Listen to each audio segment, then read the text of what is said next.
Hey man, welcome back to Man Time. Today's episode, we've got an issue with the John Deere 400 lawn tractor, my mower.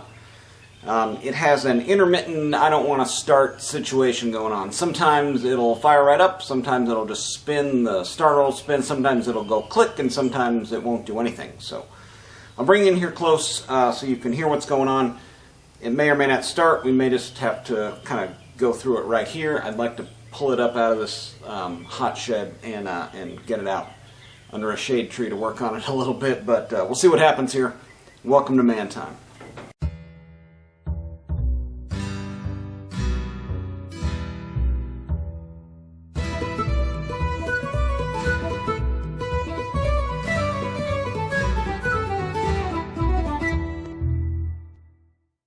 Yeah, when I first got this lawn tractor, I had to dig it out of the ground, and I did put a new switch in and rewired it all. So, I mean, sometimes it's like I can jiggle the contacts going into the switch, and other times not. And, all right, so there's the fuel pump.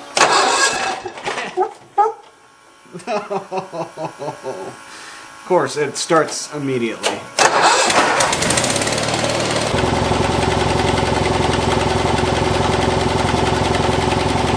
12.25 charging.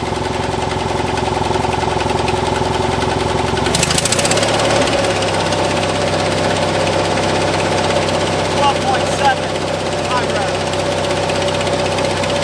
rev. We had 12.5 idle, 12.7 at high rev there. Let's check it. Now that it's not charging, 12.34. Okay. All right, so let's start off, I guess, by seeing what we have hot going into the switch. All right, so our switch is down here, and I'm just going to kind of start poking around in there and see what I can touch and shoot some sparks, probably. Okay, so we've got a red wire, nothing. We've got a yellow wire, nothing. Okay, that leaves two other wires. Let's see, we got a purple, and that one is going here.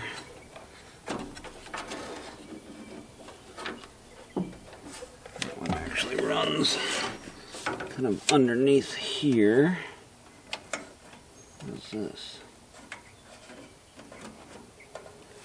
Let's see what that is. See if that's got any power.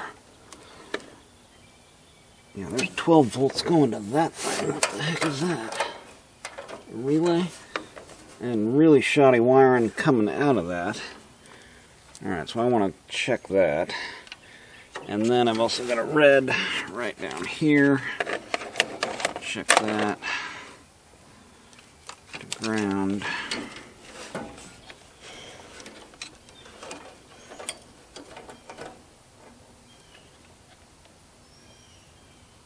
Alright, that one's got 12 volts too. Alright, so I got two lower posts with 12 volts. Alright, so now let's disconnect the battery and see how much resistance we have in that switch. Alright, next we want to try to remove this battery bed here. And it's like 2 bolts here, 2 bolts here, 2 bolts down here.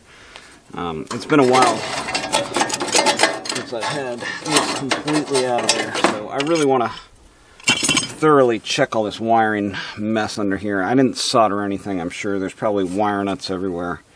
So let's get this off of here and see what's under there. Alright, I think we've found the source of our problem, and we've licked our way down to the sweet nougaty core. So here's our coil, and it is like very similar to your car coil. These old machines were very reliably built, and these connections here are all rusted and corroded, but yeah, there's a good amount of corrosion in there, good amount of corrosion on all this hardware, and we'll just kind of take these off one by one. See, this thing, yeah, it's all corroded too. There's this little thing here with this wire about to fall off the end of it. I wonder what this is. Well, wire's holding up. So what I'm going to do here is, like all of these wires that are semi-questionable, I'll take my meter here, set it to ohms, and then ohm out the wire, and just make sure that we've got good connection to and fro. Don't exactly know what the... Yeah, okay, good there. So it's a good wire, at least. We know that much. We don't know what it does or why it's there. And that's getting battery voltage. And then maybe it's a voltage regulator coming to, yeah, so I was getting 12 volts up here at the switch on that wire. So that way we know this must be a voltage regulator, and we know that it's good and it's doing the thing it's supposed to be doing. And we've got the 12 volts where it's going, but we've got corrosion all around there, and I do want to check and make sure this post is doing what it's supposed to be doing, because it was kind of moving there. Yeah, there it goes again. Alright, well that's down. Okay, at this point, we can just kind of take our thing we carry in every tool bag, right? Our bit of pipe cleaner. Clean all this up.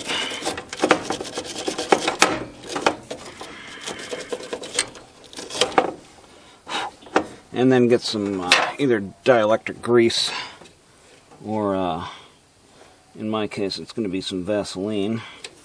And then Vaseline everything, and just go one by one, taking it apart, putting it back together. From the looks of it here, it was just a whole bunch of corrosion and stuff. Now let's see what the best route for this is. Probably over here. So I'm going to replace out the lock washers with some copper washers, and make sure to put some dielectric and or Vaseline, whatever you have laying around. So, and I had to take these to the bench grinder to get them all nice and shined up like that, but I think the end result is well worth it. And as long as you don't go flinging one across the shop, that may or may not have happened, and have to spend an hour looking for it. Or if you get as lucky as I did there, the good Lord will take it upon himself to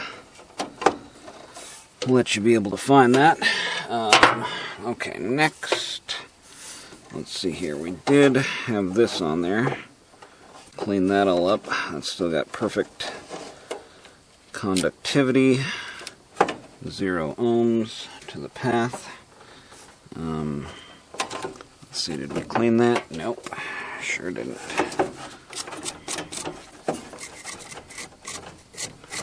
And you can take sandpaper or, you know, whatever you want. Yeah, that one was pretty corroded there.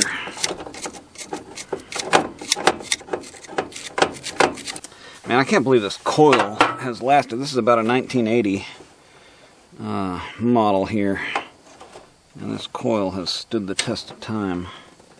Now it's got some mounting under here,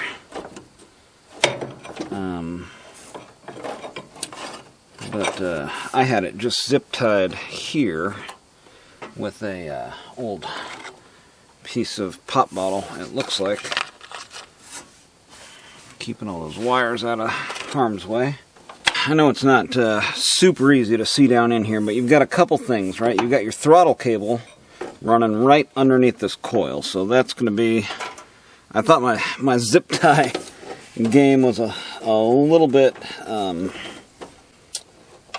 A little bit overkill, but if this slips off, see, that's going right into power, and it's probably going to go to ground somewhere. So, let's see here. How's the best way? Maybe if I come under here and over, is going to be a good zip tie game. Yeah.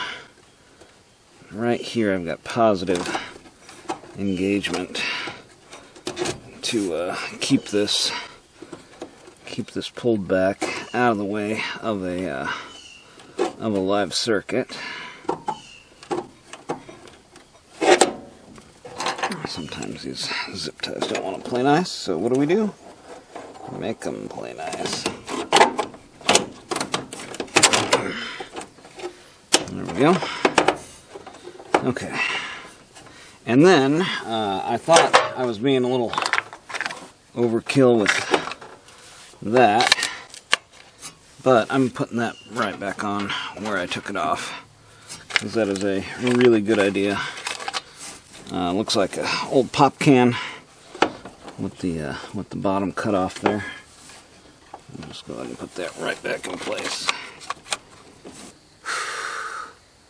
Alright guys, well that was a fun little adventure after work. I thought for sure the starter was out on this. I thought for sure I was going to have to try to find the impossible to find 1980 John Deere 400 Kohler KA23 whatever engine. Go back to my notes and try to figure out what the heck type of configuration starter, pull the starter and get a number off of it maybe. I really think it was just that old wiring, the old connections, the corrosion. Let's start it up and find out. If it starts and runs, we'll call it a success. If not, may still need a starter, but we'll find out.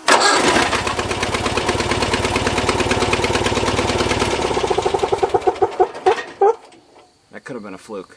Let's try it again. No, did you hear it? You hear it? It stumbled. It may still be the switch. I'm going to order a switch for it.